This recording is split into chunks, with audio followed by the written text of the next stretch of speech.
States. It's only outside the United States that people are engaging in unsustainable practices. As I'll read evidence later, agriculture within the United States is completely sustainable. I'm only increasing assistance to this agriculture or aquaculture in the United States, and through this assistance would allow it to grow and become more sustainable abroad, which is the key to solving for my sustainability. So the U.S. agriculture, which is the only thing I am assisting in case, as sustainable according to her definition. Therefore, there is no violation. On the standards, Brightline, again, I'm using her definition, but I'm saying that the agriculture I am using these on source superiority. Again, I'm using her definition, so it still applies rules.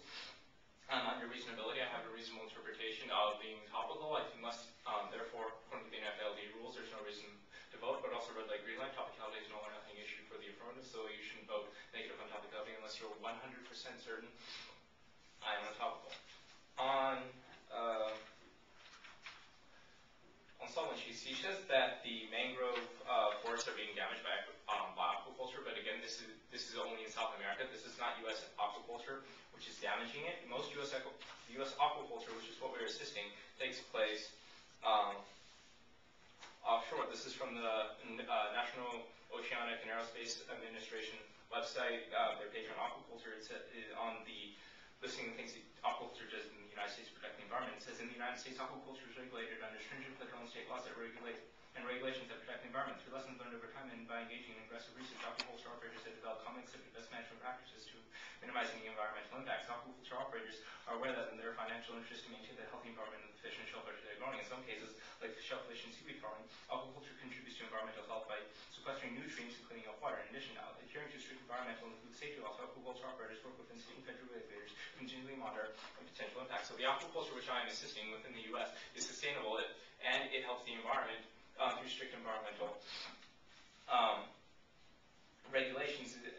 And later on the evidence, it says that for operations in marine waters, regulations address environmental issues including disease discharge and structure to the protection of threatened and endangered species, seafood safety, and use of medication, feeding, range, animal protection, habitat, and consistent with state regulations, among others. So there's no so the aquaculture I'm increasing in case does not endanger mangroves. It does not endanger sustainability, but also at the point where my advantage evidence, which specifically says the forage fish used in aquaculture are the key to biodiversity, and there's no evidence that the negative brought up that says that and that the mangroves would cause it, that the loss of the mangroves would cause an environmental collapse, simply that it affects biodiversity, whereas my evidence specifically says the forage fish are the key to biodiversity.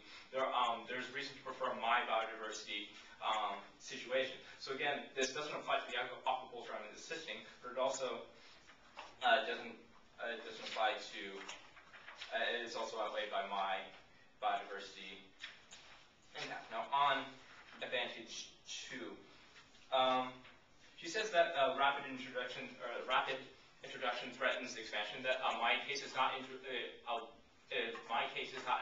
for a rapid introduction of aquaculture into these coastal communities. My case requires research to happen before this is going to take place. Therefore, this is not going to be rapid, which is what she's talking about in her case. She says that decreases food security, but at the point where I'm going to be influencing aquaculture to become more sustainable, I'm actually increasing food security. And at the point where these people don't have any access to any additional food, which she concedes in her last speech, at the point where I am increasing their ability to have some food security, my case still outweighs at the point where they still have access to fish. Even if I do reduce their food security somewhat, it's still a net increase over the status quo, which is going to completely eliminate their food security. On her turn, she says that the U.S. cannot cause a global change. However, this is not the case.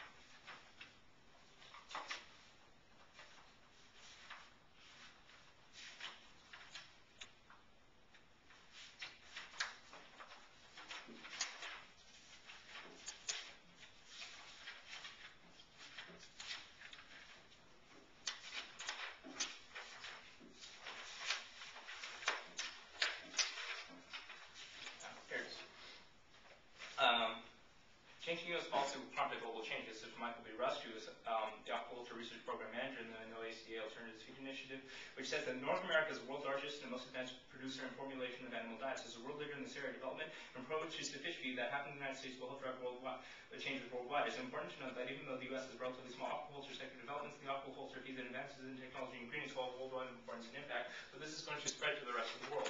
Honored trend that sustainable research is not on solvency. That research has not led to tech advancement in aquaculture. However, my case is notwithstanding is nutritional knowledge, not technology, and on the DA, at the point where I still have access to my disadvantages of both extinction and